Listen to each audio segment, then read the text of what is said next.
আমরা আমরা বুঝতেছি জনগণ কাকে বলে, এরা কি বুঝে না জনগণ কাকে বলে? এত জ্ঞানী বিজ্ঞ পার্লামেন্টারিয়ান নিশ্চয়ই বুঝে।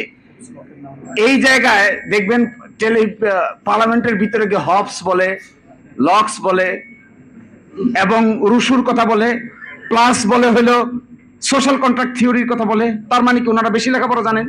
ওনারা হবসও জানেন, ওনারা লক্সও জানেন, ওনারা রুশোও জানেন, ওনারা কিভাবে জুলাই সনদকে ব্যাখ্যা করতে হবে এটাও জানেন, গণভোটকে কিভাবে ব্যাখ্যা করতে যাবে এটাও জানেন, জনগণের সার্বভৌম ক্ষমতা কিভাবে প্রকাশ হয় এটাও জানেন, নিশ্চয়ই সবকিছু জানেন।